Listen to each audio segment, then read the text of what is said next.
Welcome back. It's another vlog update with truck mods that we're doing to complete this new evolution of the Freelander build. And we're back at the Eurocar crypt and home for Wayward Mechanics, where Nicholas has a shop now. So we are going to install that new rear bumper on the truck that I've been wanting to put on for like 4 years now and finally got. And we are also going to be doing a quick engine bay clean before we install the airbox today.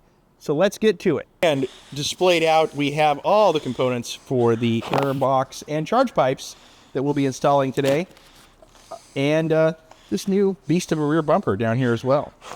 So what are we going to tackle first, Nick? I think first things first, I'd like to probably start with the airbox stuff, mostly to clear off the tailgate.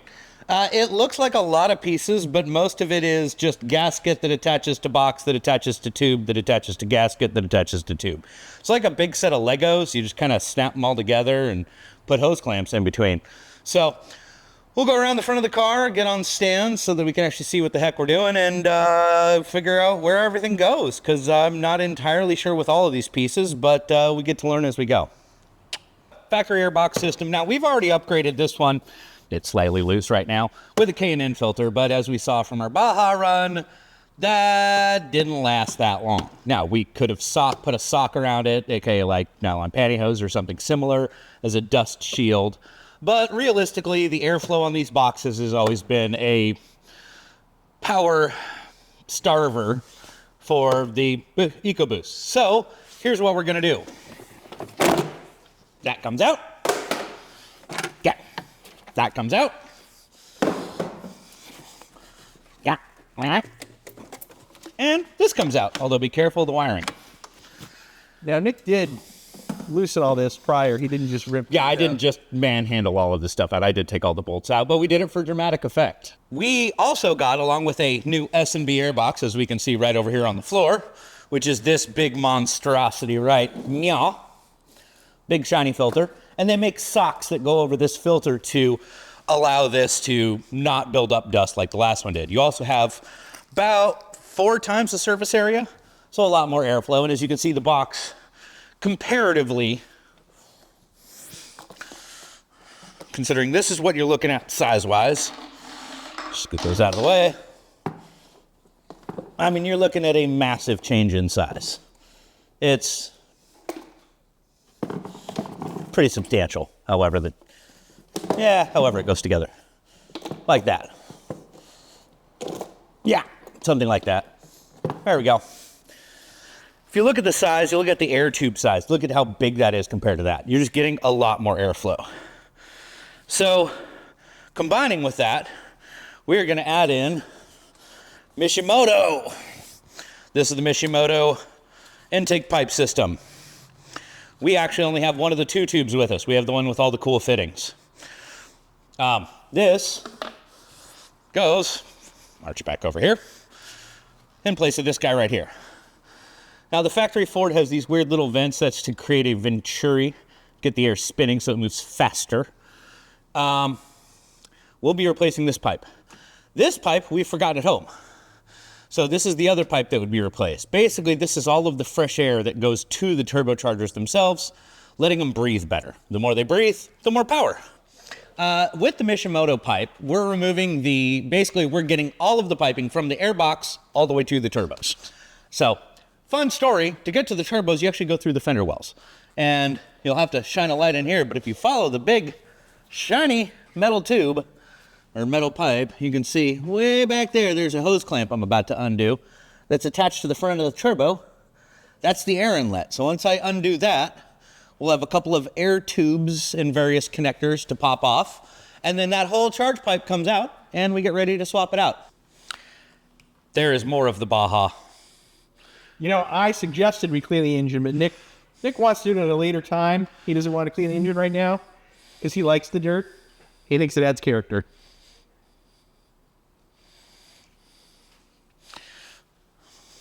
I really want to clean the engine, Nick. I can tell.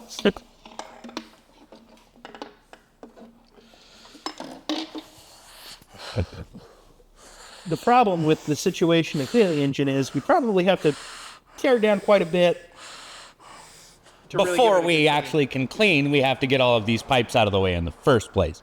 So, looking at size difference, for those who get told size doesn't matter, and sometimes it might. Stupid hoses. And now, Nick's gonna struggle. There we go. So this is essentially a side-by-side of the two. They don't look that much different, but trust me, there's a lot of airflow change in there. There's a lot less restriction going on. All the hose clamps. So, I have now pre-assembled the Mishimoto pipe for the driver's side. This is a tube that we disconnected because we no longer need it. I believe that was for the wastegate, which we now run an external blow-off valve. Or sorry, not wastegate, the blow-off valve. This is the little stub that basically holds the pipe in place. Still got to tighten that down, but that just threads in. And a nice little aluminum fitting. And then these are the hoses that still have to be attached that are sitting in the engine bay. I've kind of guessed on where this pipe goes, and once I shove it in there and wiggle everything around to its new home, I'll make any adjustments and tighten up my hose clamps. So, side 1, almost ready to be installed. Like we said, side 2 is missing. So, airbox stuff. Bunch of plastic and goodness. Shiny, shiny. Get to take the scratch-resistant pieces off. So satisfactory. And looks like they laser etched their logo on it, which is kind of cool. Find out in a second when I get this other piece off. Look at that, guys.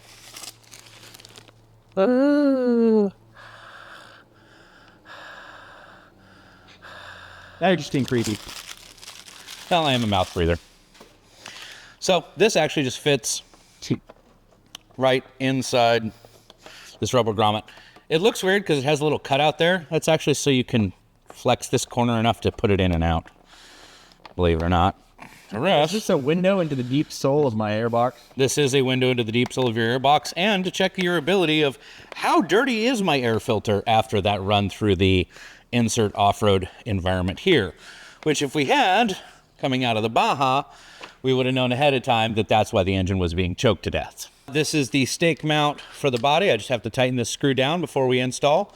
And then this is the S&B upper pipe that's going to go right here. So that one sits right here.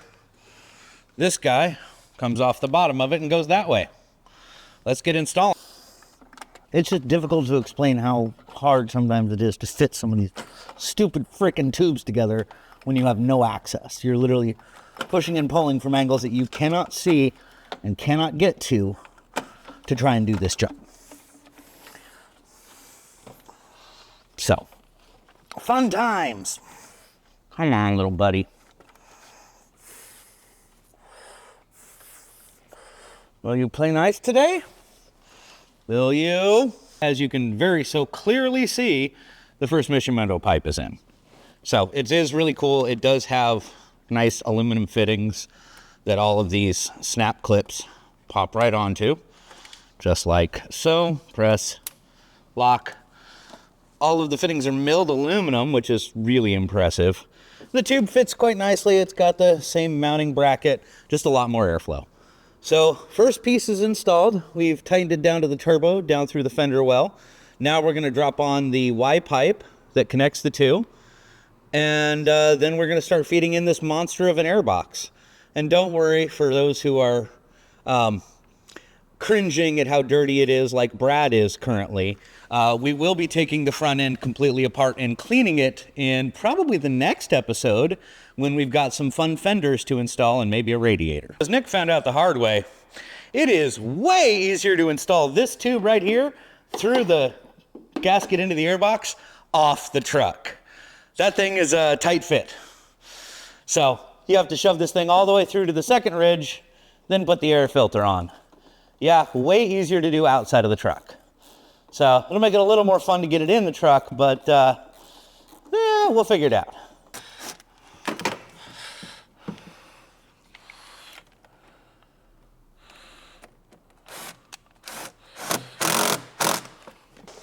hear how the new air intake sounds. If at all different.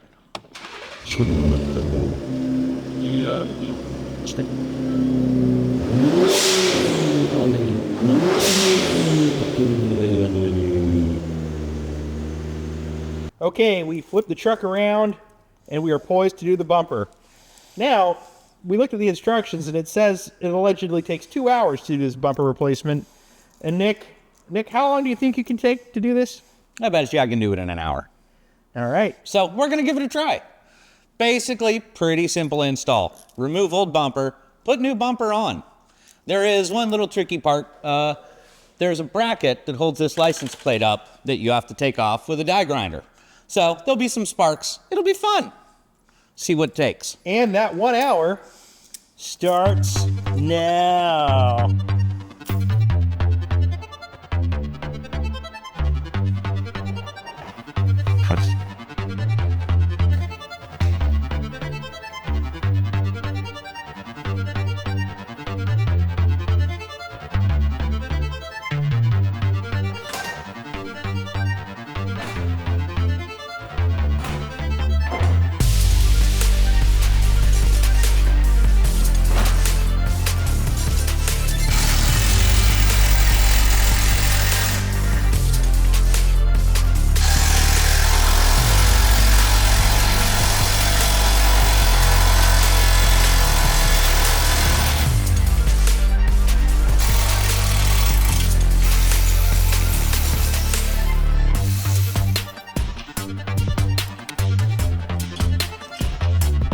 There's a bunch of dangly bits, Nicholas.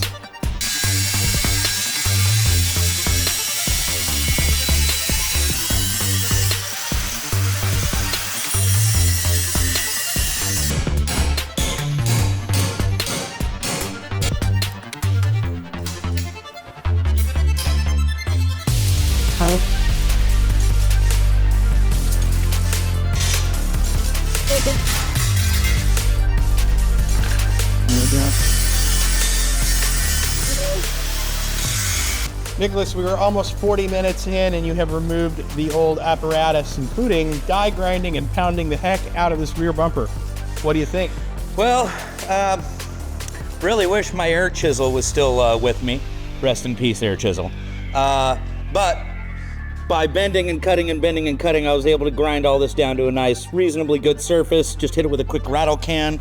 I just wiped it off with some, they call it Wipeout. It's a wax and grease remover, pre-paint prep stuff. Yeah,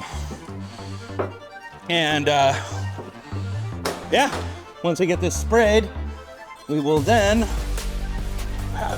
tuck all this wiring back behind, mount the new bumper, and start feeding stuff into it. It'll be fun. Probably be a couple minutes over an hour, unfortunately. A little bummed about that, but hey, that's what happens when you're missing an air chisel.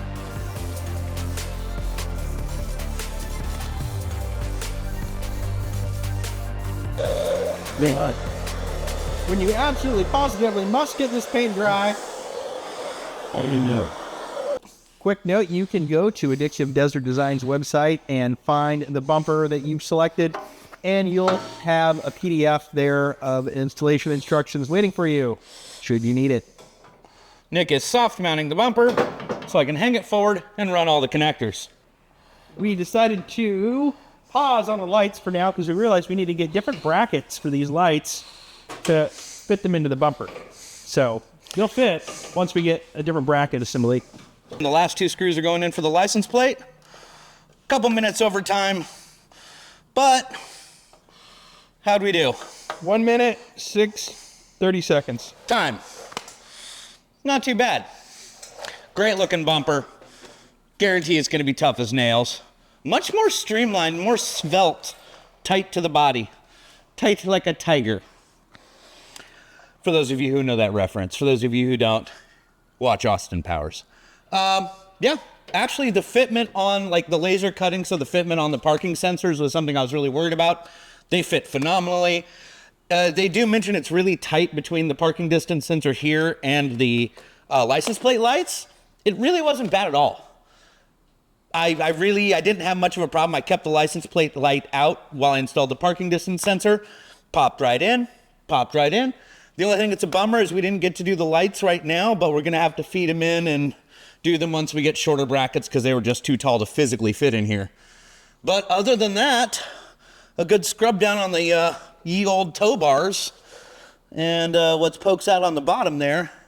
I'm pretty happy. I think it looks good. That's it for this vlog. We did all the modifications we wanted to do today. We got that new rear bumper on. We got the airbox on. Super cool. Very excited about that. So until next time, thanks for watching.